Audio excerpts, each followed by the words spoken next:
সারাদিনে অন্য কোনো কাজ করি বা না করি, রান্না করাটা মাস্ট। যতই খারাপ লাগুক, যতই রান্না করতে ইচ্ছা না করুক, কিন্তু রান্নাটা করতেই হয়। নিজে না খেলেও পরিবারের অন্যদের জন্য চিন্তা করে হলেও রান্না করতে হয়। তো যেদিন আমার রান্না করতে ইচ্ছা করে না, আমি শর্টকাট রান্না করে ফেলি। কিন্তু শর্টকাট রান্নার মধ্যে চুজ করি হচ্ছে ভর্তা। কিন্তু ভর্তা করতে গেলেই অনেক যন্ত্রণা। অনেকগুলো পেঁয়াজ কাটো, মরিচ কাটো, তারপর সেগুলো ভেজে রান্না করো। আমি আবার শুকনা মরিচ দিয়ে ভর্তা খেতে পছন্দ করি। আমার একটু গ্যাসের সমস্যা থাকাতে শুকনা মরিচ খেলে আরো বেশি গ্যাসের সমস্যা হয়। তো বেশি করে পেঁয়াজ কেটে কাঁচা মরিচ ভেজে আমি বেশিরভাগ ভর্তাই করি।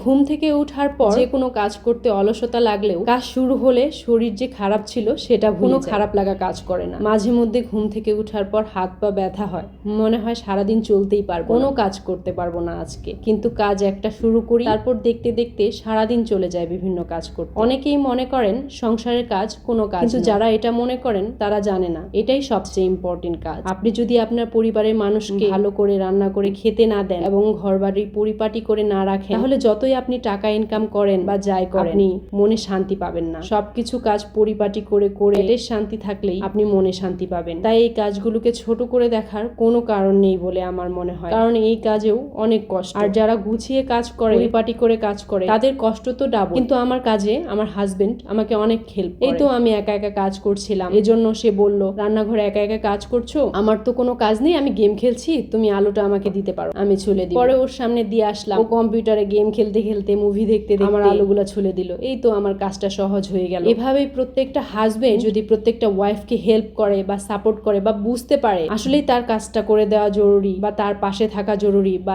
তার কাজের এপ্রিসিয়েশন করাটা জরুরি, তাহলে মেয়েদের জীবনটা অনেক সহজ হয়ে যায়, অনেক সুখের হয়ে যায়। কারণ মেয়েরা ঘরের কাজ ঠিকভাবে না করলে তাদের মাথা ঠিক থাকে না। এই যে দেখুন, ও কি সুন্দর করে আমার আলুগুলা ছিলে দিচ্ছে। আমি একটা বাটিতে করে আলুগুলা দিয়ে আসছি আর একটা প্লেটে আলু রাখার জন্য দিয়ে এসেছি। পরে ও বললো, আচ্ছা আমি ছিলে ছিলে তোমাকে দিচ্ছি, তুমি তোমার বাকি কাজগুলো। পরে ও সুন্দর করে দেখলাম আলুগুলা ছিল।